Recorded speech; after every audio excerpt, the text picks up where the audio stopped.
We got this in overnight. My name is Sharon Hartill, and I'm 49-year-old single mother. I have been analysing doodles for over 35 years, privately with family and friends. I'd be very grateful for any help that you could offer me, as I am, it seems, the only person with this particular test or talent, which was passed down to me from my mother, who sadly died very young, therefore leaving me no clue as to the origin of the test and the talent. The information taken from the doodles is directly from the subconscious mind of the person.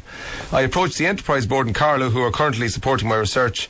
I've enclosed the analysis test sheet, which I would love you to choose anyone to doodle on in order to put me to the test. As the article shows, I do not have to meet with the person. The only criteria is only one person is to doodle on one individual analysis sheet, not two. So we were fascinated by this. We got Sharon on the line this morning. Good morning, Sharon. Morning. How are you? I am fine. How are you? Let's do fully accents for the whole interview. Oh, you're crazy. You're all crazy. Sharon, I'm not. No, I'm actually quite sane. No, right. No. I'd like to. No, I don't know. But I doodle. I do doodle a lot. In life, do some people doodle more than others?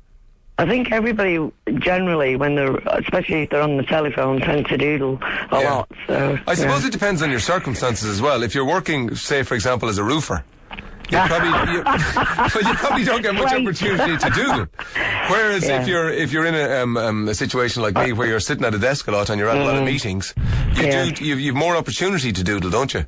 Yes, absolutely. Yeah. So now, you're saying here quite emphatically that the doodle is a window into the subconscious mind. Absolutely. Who says? I just know after 35 years, it's like an instinct, I suppose. And most people, when I was promoting it, obviously laugh, because I would too. You know, I suppose, oh yes, I can read your mind from these doodles. Yeah. But generally, what happens is we tend to get people crying and stuff like that. So I'm moving it forward. Hopefully, I'm going to try and get. When you say you have people crying, what do you mean? Well, because I will pinpoint directly if there's an issue in the subconscious mind, generally brought from the past. Your subconscious actually can sabotage you in relationships and stuff like this.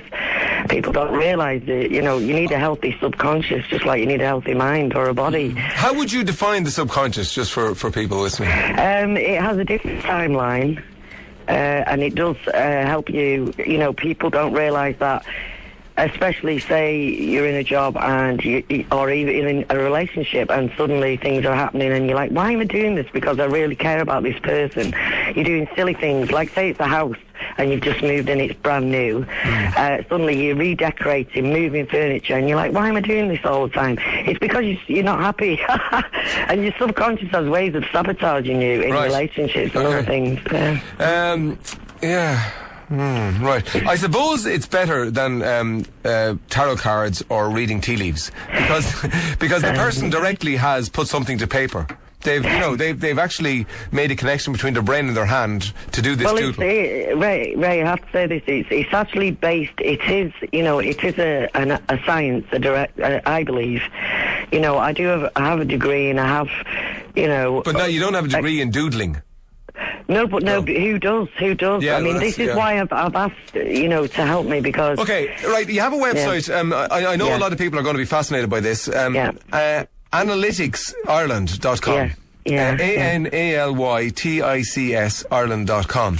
Now, this morning what we did, and you didn't know who it was, but I took out one of my notebooks. And we have a meeting every day, and inevitably during each meeting I would doodle. So we gave you 3 pages of doodling from over the last few months, of my doodling. And we sent them off down to Carlow to you, and you had a look at them, and you considered them, and now you're going to tell me what's going on in my subconscious. Is that correct? Is that the way it works? It is? Yes.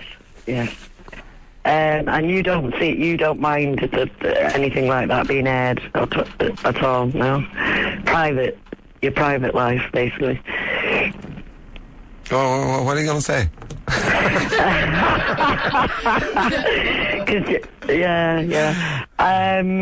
Yeah, well, generally, it'd be very private, and it'd be probably about possibly nearly 2 hours in your first Can you give us, as they say in marketing, the top line figures?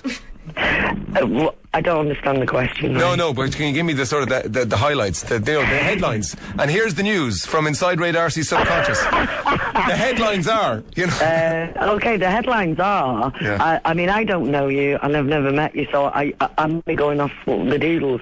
There is a hidden aggression, definitely. A hidden aggression? Yeah. Right, all right.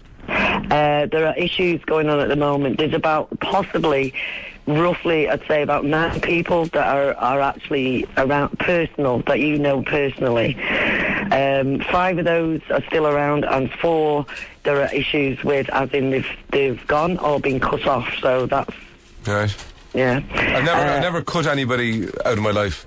No, but they've probably gone away from you. Yeah. Well, I've probably moved from Kildare to Dublin, or they've. Yeah, but you've lost that connection that you had before.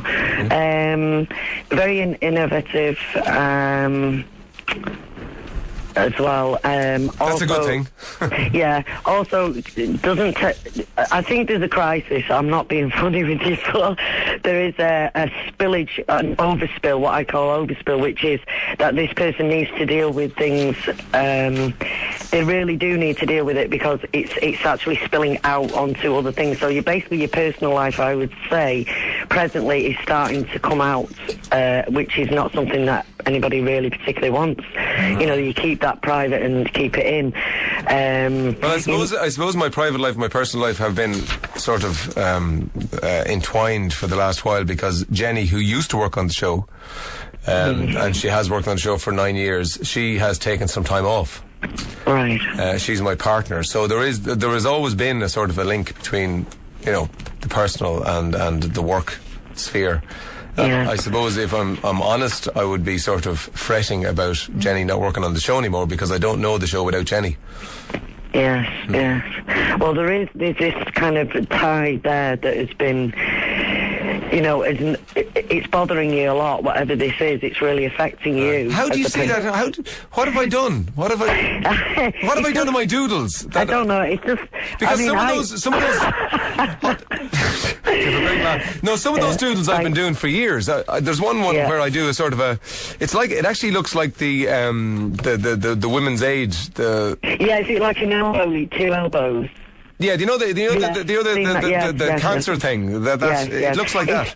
Yeah, that is, you see, again, this is something that your subconscious needs you to kind of look at and deal with. It's not that serious, to be honest.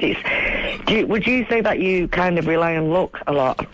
Yeah. I'm not being funny, but you've had a crisis of faith somewhere in your past there, quite a massive one. I was a practicing Roman Catholic, and I'm not anymore. Right, and then you're looking for answers, and you're not getting any.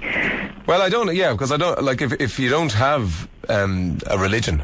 Well, then you have to make sense of the world then some other way, but you're trying to make. I'm not saying you know you better than anybody else. I don't know if I do. But the deals that are basically telling me that you're actually there is this crisis that's going on in the subconscious mind, and you're trying to find answers. You're really directly trying to find them, and you've not as yet hit on anything that has given you any. So that's what it's saying to me.